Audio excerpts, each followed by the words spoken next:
to tell you right now that the new rooms will be completely air conditioned.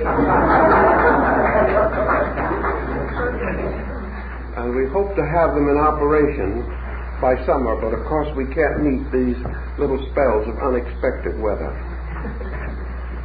This evening we are going to begin a series of studies of mysticism, and in harmony with our general program, we want to try to present the material in accordance with a graduate level of basic thinking, hoping to clarify the terms but not to remove any of the essential information which the thoughtful person should have. The term mysticism we all rather well know. We know approximately the meaning which is classically associated with it, namely that it represents a belief or a conviction that the experience of the divine being or the divine essence is possible to man without the intervention of organized theology. It would move religion from tradition and authority directly to the substance of experience. Therefore, essentially, the classical writers on mysticism refer to it as a rational process. As such, it is recorded in the works of Immanuel Kant, René Descartes, and many other philosophers, including Spinoza, who have been accused of being mystics. The word has come into such general and broad usage, however, that the essential principles of mysticism have been for the most part obscured. We have placed so much emphasis upon the hope or belief that we are capable of certain metaphysical experiences by means of which spiritual truths may be brought more strongly to our conviction, that we have overlooked the fact that this is not essentially mysticism. Mysticism does not exist rationally upon a theoretical level. It is not a process of trial and error. It is not a program of experimentation and research. Nor does it have as its primary purpose the development of an interior phenomena of any kind. Mysticism, in its original and classical meaning, was associated primarily with the idea that a certain way of life produced a certain result, and that this result is sought apart from the natural causes by which it might be induced, or if it was brought about by any artificial intellection, could not properly be termed mysticism. Through the early centuries of the Christian Church, and among the religions of both the Far East and the Near East, mysticism was therefore closely associated with asceticism. In other words, the mystic was required to practice a certain way of life. To aspire to mystical apprehension, the person must therefore achieve a grand and complete renovation of himself. This phase of the subject lost more and more interest with the coming of the Protestant Reformation, and as early as the time of Luther, mysticism had already divided into that group which clung desperately to the high ethical and moral levels of mystical thought, as represented in the writings of the pseudo-Dionysus, and what might be termed a practical mysticism, in which the primary problem was the attainment of end regardless of means. This latter school, therefore, became definitely concerned with the possibility of the production of mystical phenomena by the inducing of artificial states of consciousness within the individual, in order that he might record or report certain borderline phenomena, or might experience certain exaltation or sense of interior liberation, or again find an exaggeration or intensification of his sensory faculties, his imagination, and even his attitudes of reverence or veneration.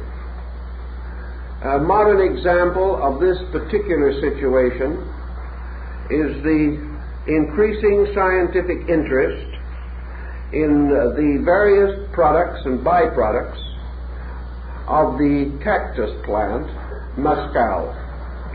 This plant, which was known to the Aztecs of the Valley of Mexico, and also spread through the northern parts of Mexico and the southern parts of the United States under the general name of peyote or peyote, has caused numbers of modern psychologists and psychological investigators to consider the possibility of recording artificially produced mystical experiences induced by the use of the various mescal alkaloids. This concept has certain scientific advantages, inasmuch as enough information has already been assembled to indicate that by one means or way or another, certain faculties can be stimulated. Certain processes and functions resembling those of psychoanalytical procedure can be induced, and in a certain number of cases, therapy has resulted. The danger of this type of experimentation, however, lies in its essential departure from the essence of mysticism, as has been pointed out by a number of the early mystics, and has been again very clearly emphasized by William James. It is a thin line indeed between mystical experience and hallucination, imagination, or the various stimulations by artificial means of emotional faculties within the individual. And it is extremely difficult, even at this time, to distinguish between pure mysticism and a pseudo kind of mysticism, in which certain phenomenal factors are present, but in which the proper condition or situation for genuine mysticism is not present. Thus, we are interested this evening in attempting to understand something of the use of mysticism in the practical daily living of the individual. And we must first of all, therefore, outline certain guards, protections, certain means of analysis, certain personal defense instruments by which the individual can come to estimate the merit or demerit, the validity or the non-validity of the personal experiences that may occur to himself. All experience of a mystical likeness is not true mysticism. And there is scarcely a day go by in which problems are brought to me in which various forms of pseudo-mystical phenomena are reported. These experiences cannot, however, rise from true mystical apprehension. They must arise from certain psychological situations which have come into focus within the subconscious life of the person.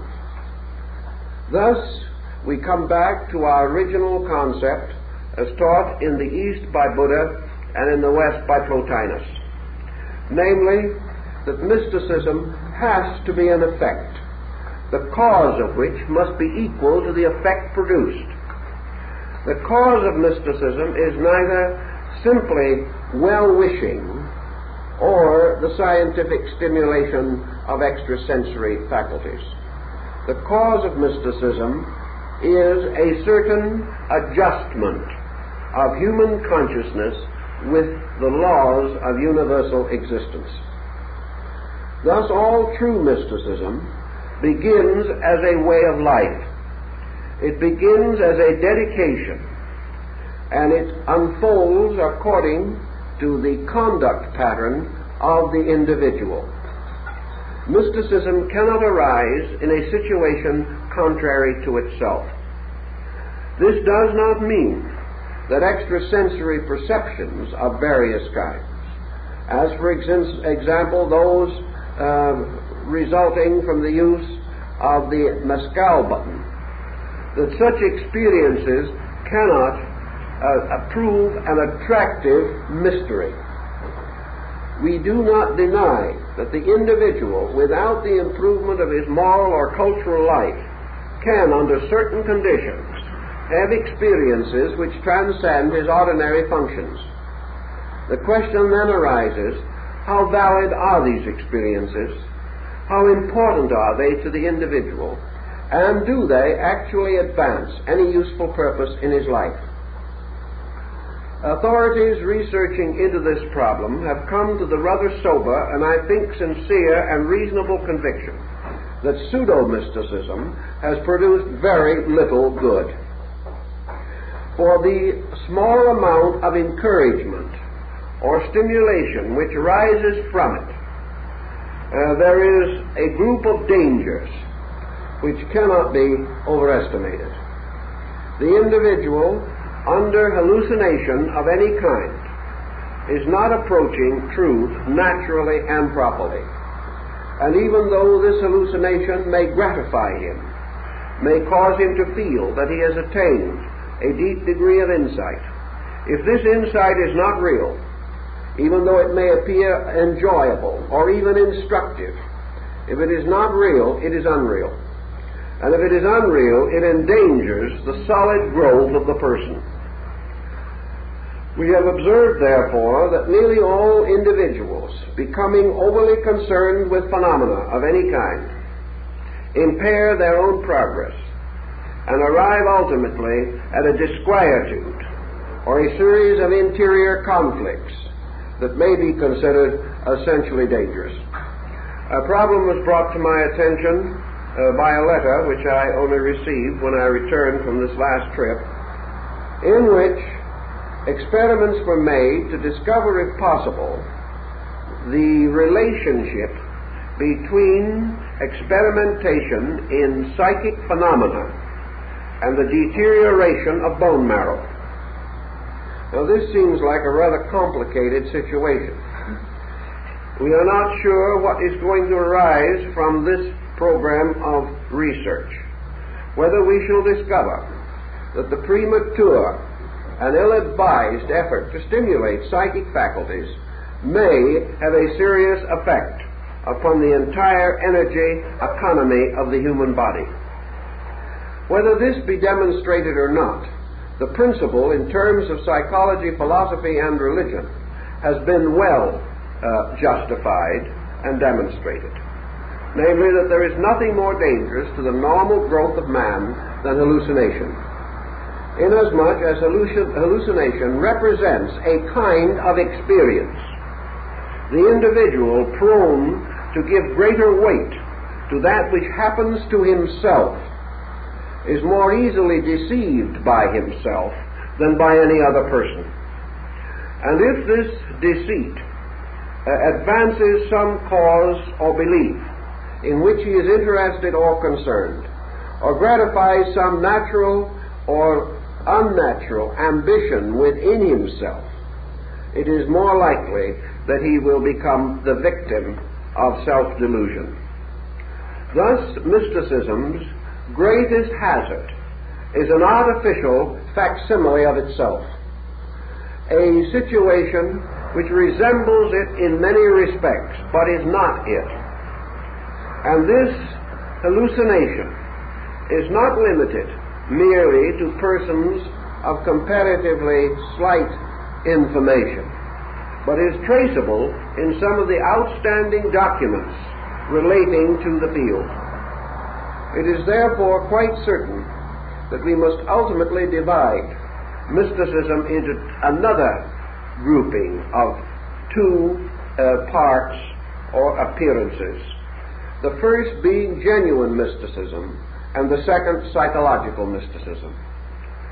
James was one of the first to point out the importance of pseudo-mysticism as a psychological symptom, to point out that very often what we call mystical experience may be merely the pressure of psychological symbolism, which can arise as a series of interior manifestations or delusions, just as surely as it can induce dreams, nightmares, and other apparently mysterious sleep phenomena.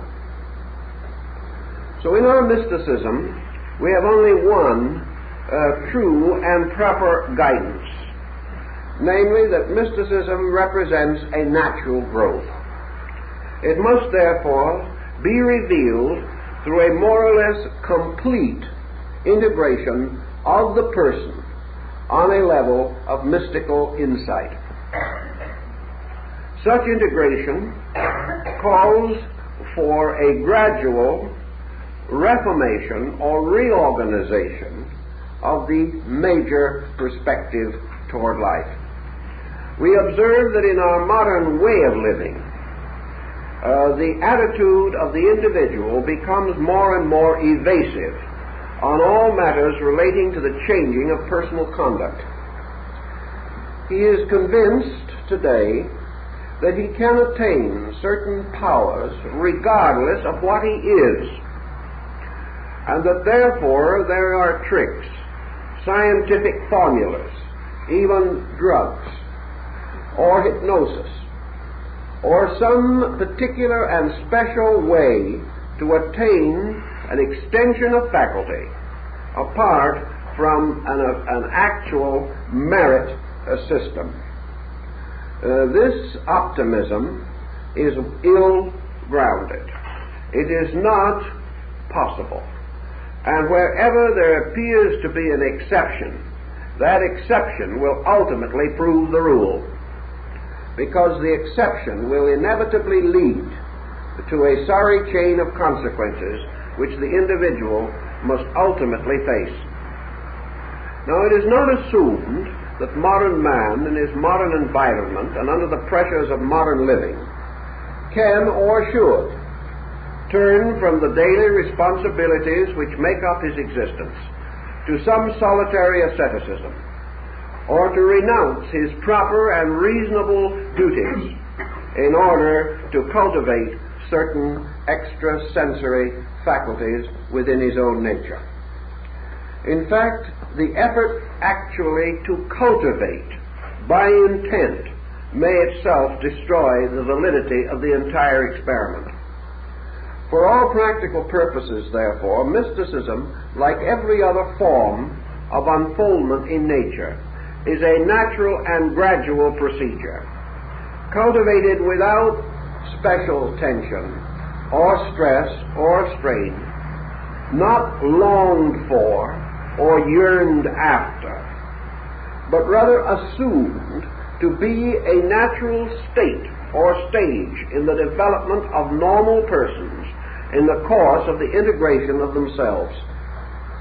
Mysticism is therefore as natural in the evolutionary development of man as any other stage of consciousness through which he may pass. It is only when it is natural, arising as the inevitable consequence of adequate causes, that it can be regarded as true and can be regarded as completely safe. Because of this, and because most persons of devout and sincere minds have certain convictions, and these convictions impel toward the basic concept underlying mysticism, namely that man is capable of an interior apprehension or apperception of reality. Because we hold this to be a sacred truth in our own lives, we should and can begin the gradual development of mystical value. We can do this safely, so long as we remain essentially modest creatures, as long as we refrain from exaggerating our own attainments or ignoring our own faults. The beginning of practical mysticism is therefore honesty. And it is honesty in this sense of the word that brings us very close to the realm of science. Scientists may or may not be honest, but science is essentially honest. Science represents an acceptance of a pattern of exactitudes, that everything in nature is orderly, reasonable, factual, that all things that appear to be mysterious are so only because some phase of this pattern is unknown or has been incorrectly interpreted.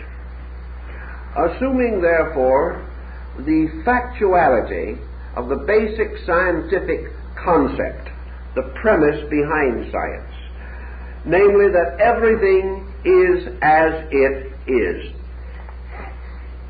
And on this basis, beginning the estimation of ourselves, we may come to some useful conclusions. The individual is not better than he is. He is not worse than he is. He is not more nor less than he is.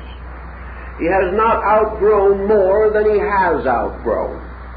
And he has outgrown all that he has outgrown. And somewhere in this series of almost platitudinous statements, which seem so obvious that it almost offends the intellect to put them into words, there is one tremendous and important fact, a fact that was summarized beautifully for me by an old Southern mammy who once said to one of my cousins when I was a small boy, "There's no use trying to be what you ain't, 'cause you is what you am." And never was greater word spoken by Plato, Aristotle, or Buddha. And our entire life, in terms of personal growth, depends upon the solid recognition of this fact. We are what we are. In addition to what we are, there are two polarities, the sharp and the flat of this natural tone. One is the positive pole. We can be what we hope to be. The other is the negative pole, so to say. And this is to the effect that we do not have to remain the undesirable part of what we are. We are in constant motion and growth. A man today oriented in a very complicated world can take very basic advantage of certain of the essential concepts of science. He can recognize a complete fact, the fact of things, and that the only way that things can change is factually. And we use the term sometimes actually. And by actually, we actually mean by action. Therefore, all things which because of action are what they are can only be changed by another action. An action either toward what they should be, or if we are not so positively inclined, an action away from what they should be. Now, it would not seem reasonable to assume that mysticism stands upon so solid and normal a footing as this simple statement of factuality. Yet this is the solid ground of the entire subject. The individual, being what he is, has a faculty range which is determined by what he is. This faculty range is not primarily determined by his artificially attained education. Education may modify the fact of the individual, but only under one condition, namely that education leads to action, by means of which an existing fact is modified or changed by a new quality of action. It would follow inevitably from this that the person being what he is, his faculties, his powers, and his propensities constitute instruments. By means of these instruments, he bridges intervals between himself and what he knows, and all other things beside himself and what he desires to know. In order to create substantial bridges by which he can extend himself reasonably and properly, these bridges have to be natural. They have to be factual, and they have to be secure rationally and psychologically. To build such bridges is a slow and not especially spectacular undertaking. Yet it is this type of undertaking, systematically continued and constantly and dedicatedly advanced, which leads ultimately to new levels of sensory unfoldment. We think sometimes of the extrasensory gamuts and mystical attainments of primitive people, and we wonder why it is that some Australian bushman or some American Indian medicine priest or perhaps a Fiji Islander can have valid metaphysical experiences and we do not have them. It would seem to indicate to our minds that these experiences are not associated with progress, but are essentially the reward of a primitive or semi-savage condition. This is not the truth, however. Psychologically, the truth lies in the peculiar and abiding virtue of primitive man, and that is his inevitable clinging to factuality. Primitive man lives so completely in a group of acceptances that he does not intrude complicated psychological intellectualism on his own part. He lives very close to the factualities of life. And because he has not obscured his consciousness with the various artificial factors with which our natural thinking has been afflicted, he is capable of a certain psychic penetration which we no longer possess. We have built barriers of sophistication which must also be overcome. We have ceased to be natural. We have ceased to be simple. And perhaps we have ceased to be humble. And because, therefore, we have developed certain arrogance, certain sophistication, or certain self-opinionism, we continually lock those procedures by means of which we might open ourselves to true mystical experience. True mystical experience arises out of simple acceptances. A man, to become simple again, must truly be born again, for he has left essential humility far behind him. To meet this situation, and to start where we are now, which is always the problem that confronts the individual, we must realize that as mysticism is not in itself an intellectual action, but is rather in itself an emotional experience. And as man is capable of a wide gamut of emotionality in his living, thinking, and feeling, it becomes evident that in some way his emotions must be brought within areas of realization or understanding, so that emotion can be factualized. The fact of emotion is no less than the fact of reason, but we have come to regard reason as a positive certainty and emotion as an uncertainty.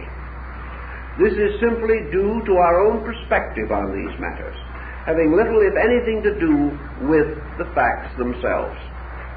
In the use of such drugs as mescal, we have discovered, for example, the tremendous overtones of simple things. We become aware symbolically that the universe as we see it and know it is infinitely more important, more diversified, and more intimately stimulating than we have been likely to imagine. Life to the average person is rather a routine drudgery. It is composed of the continuous repetitions of traditional activities.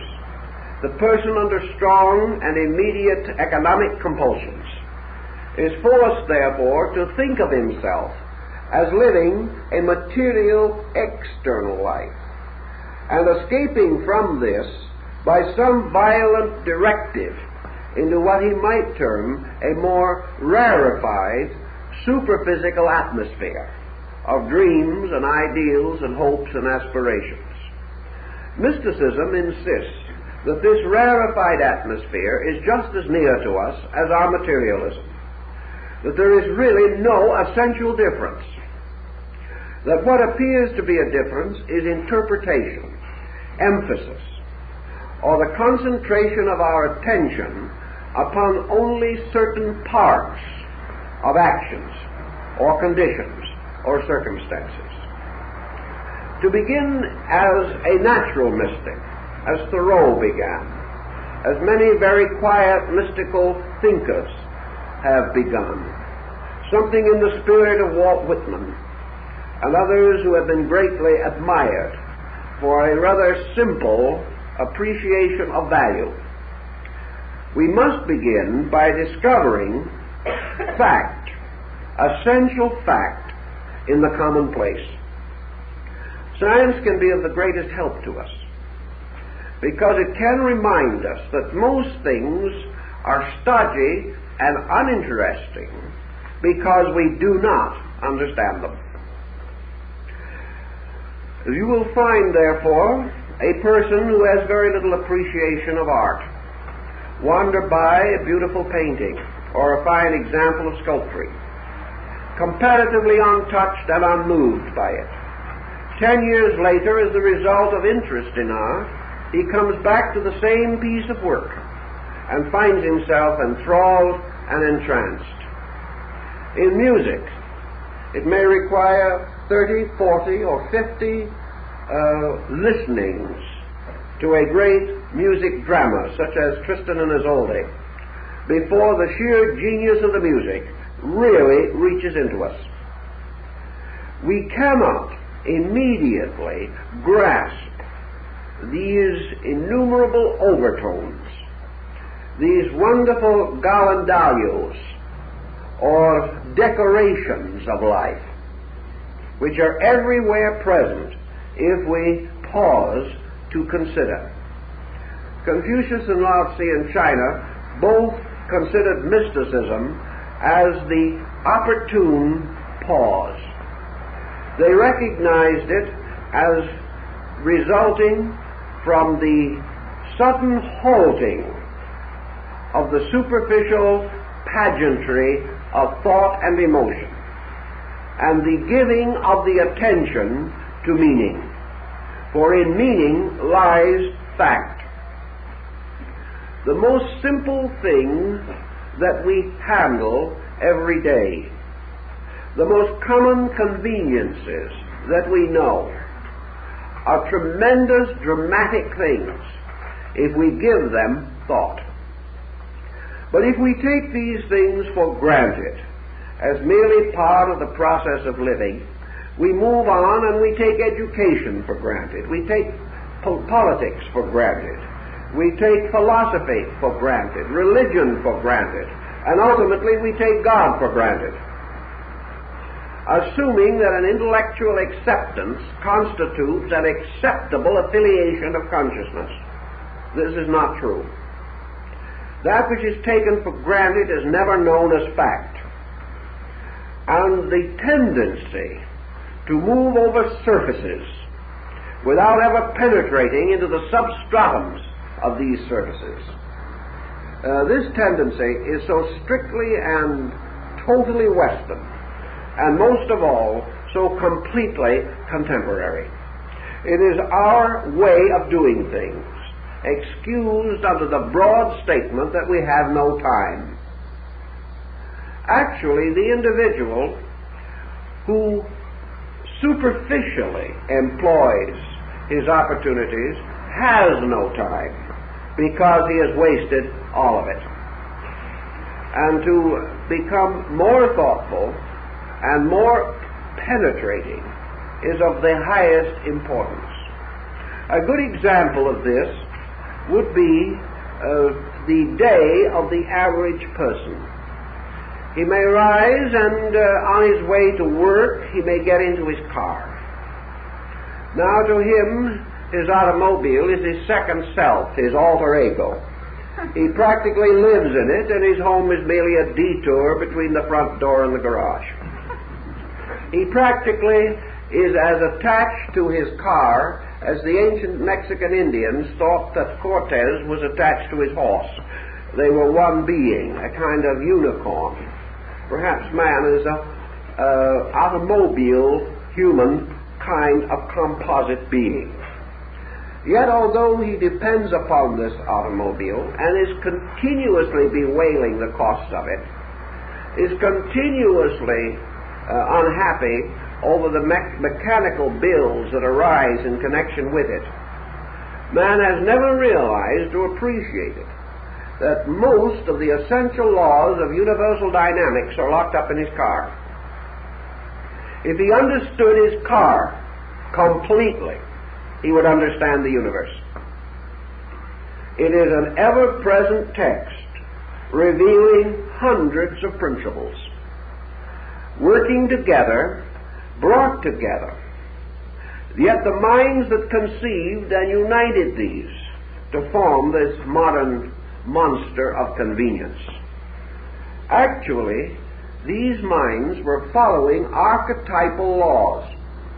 And if there is anything in the design of a car or its motor that is not true, that is not factual, the model will be shortly removed from the market because it will be unsatisfactory in action. Thus, we have in this car principles which explain to us many of the deepest problems of biology, many elements of physics, mathematics, chemistry. And we discover how these various parts of knowledge fit together to produce an astonishing utility, one of the outstanding devices created by human ingenuity. yet created only because the inventors, down through time, have been practicing copying fragments of nature. They have found again and again rules and operations naturally occurring, which have given them the key and the guide to the creation of this car. Experiments in aviation have followed the same rules. The aeroplane, from its most primitive developments to its most advanced period of jet propulsion, is a story of the universe. It is a story of life, of law, of fact, and of the infinite combinations of principles by means of which certain specific and definite ends may be attained. Out of the consideration of such things, including the washing machine, the curling iron, the electric toaster, the woolen fabrics of your clothing, your glasses, your ballpoint pen, paper, silk, rubber, housing, walls, roofs, heating, ventilation. All of these things exist simply because man has been able to combine natural facts. And the reason why one man invents these and another does not is that one man becomes aware of a fact, and in another person this awareness is not equally stimulated. Thus life is continually confronting us with symbolical representations of value, of eternal fact. There is an old Greek-Roman study of ancient sewerage systems based upon the study of the arterial circulation of the human body. So we adapt one fact to another need, and if our adaptation is correct, the new need is satisfactorily met. But if in this adaptation we depart in any way from fact, we shall ultimately regret this departure, whether it's by intent or ignorance, and we will correct or reform our device until it once more functions properly because it is factual. This discovery of the immanence of more than we realize is of the greatest validity in giving the individual an understanding of the Paracelsian axiom that those who would understand God must walk the book of nature with their feet. In other words, they must recognize the immanence of eternal doctrine, and they must recognize man's intellect or his consciousness as an unfolding process of acceptances, of discoveries leading to uses, and that what we call inspiration is becoming aware. It is the breathing in of universal reality. To the mystic, the recognition that he lives in a world of reality from which he is divided by his own unreality becomes the inducement for the larger correction of his own nature.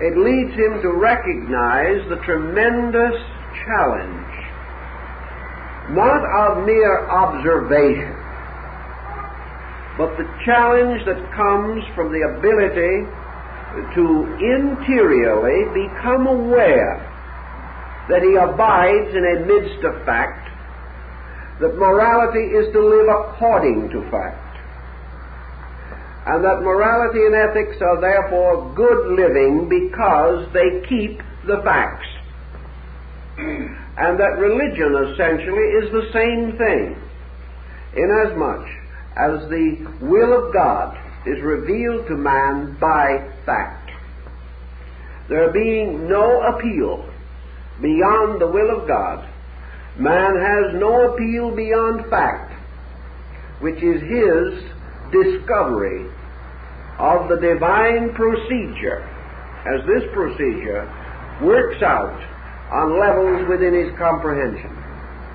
It is also inevitable that man should assume that there are other procedures beyond his comprehension, no less factual, and that what we would term this mystical ascent into rarefied atmosphere is merely only man's advancement in subtle fact, the exchange of that which is more rare or attenuated for that which is more gross or material or obvious, but never for a moment departing from fact. This great need, then, to be factual is in what way impaired in man? If the absolute fact of life is God living, why is man not immediately and intuitively aware of this? He probably is immediately and intuitively so aware. But this immediate and intuitive reaction is almost immediately blocked by intellection. The individual cannot be content with the acceptance of a fact. He must dramatize it. He must dogmatize it. He must creedalize it. He must in some way reduce it to the nature of imperfection like himself. In so doing, he transforms a natural fact into an unnatural error, and then attempts to live upon his interpretation rather than upon the fact. This is perhaps the reason why, for so many people, what is right and what they want to do become synonymous terms. The individual takes it for granted that what he wants is good. He does not try to adapt himself to any standard of good.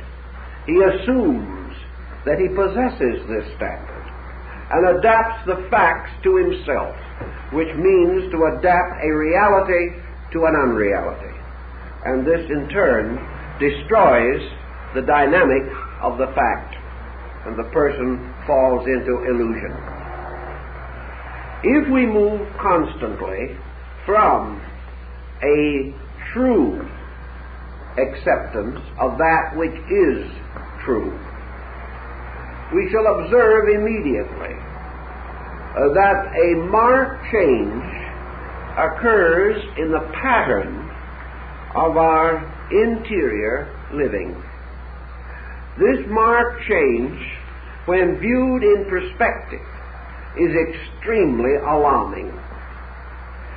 The first alarm comes when it occurs to us that if there is a difference between what we want to do and what we should do, the achievement of virtue arises through the inhibition of our natural desires. Small children arrive at the natural conclusion for them that if it's pleasant, it's wrong. If they like it, they shouldn't do it. And if they are enjoying it immensely, it is approaching the state of mortal sin. The person normally, therefore, divides his life into what he wants to do and what he should do, and regards these as dissimilars. In the light of fact, this is an error to start with. He has no such choice. He has only the choice of accepting the fact or coming under the penalty of illusion. If it were possible for the individual to live without fact and live well, the entire ethical and moral structure of nature would collapse. But it has been demonstrated since the beginning of human intellect that the person cannot do this, regardless of all his optimism and his incessant trying. And, of course, it is obvious that the subject has been given adequate exploration and adequate experimentation. Man has tried every evasion conceivable. He has made every mistake possible. And he has assumed every evasive action or attitude within the gamut of his capacities. And still, he is unable to escape factuality. He is unable to escape the foundation upon which all things must be built. This may seem to be a long digression, but it is not. It is not, because it is the foundation of mysticism. Mysticism is the gradual discovery of fact. Each degree of discovery leading naturally to a corrective within the individual. The mystic is simply a person who tries to apply what he knows, and also tries to continually increase his knowing in order that he may apply more completely. The end of his search is not that he shall attain knowing, but that by a degree of knowing he shall attain a factual existence, an existence without alarming error, subterfuge, or deceit, likely to detract from his ultimate integrity. Having this thought basically in his consciousness, the mystic begins by tying experience outward and experience inward into a pattern. The child going to school learns a little of a new lesson every day. Being a child, it is quite probable that these lessons cannot be immediately applied. The child learns, for example, one day the location of the Amazon River. A little later, perhaps, the exports and imports of New York Harbor for 1948. These stimulating and amazing discoveries are more or less wasted on a teenager. In fact, some of them be wasted on an adult. But they constitute a dawning or growing accumulation of facts. Now, these facts are more or less purely intellectual facts. They may be useful someday. More generally, they simply provide a general orientation. They help the individual to have a certain insight into the way of the world in which he lives, the communities in which he may travel, and the means by which his civilization is perpetuated. These things can ultimately add up to a kind of education about his world. But even more pertinent and valuable is a very interesting little formula that can continually be used. Namely, that each person starting out in the day should try during that day to add one more fact to his life. Now, of course, in the abstract and the absolute, facts are not very numerous. Facts are few, and the great facts sustain all life. But in our common experience, we are not able to assimilate these great facts. Therefore, we must approach them more humbly, observing first those most immediate and available facts. There are only certain facts immediately accessible to us in the common daily experience of living. We cannot suddenly experience Angkor Wat or Bangkok, Siam, because we're not going there. We can have an intellectual comprehension of the world and its countries, its cities, and its nations. But these are beyond immediate experience in their totality, except in a very few cases. However, there is the possibility of adding a fragment of fact to our way of life every single day we live.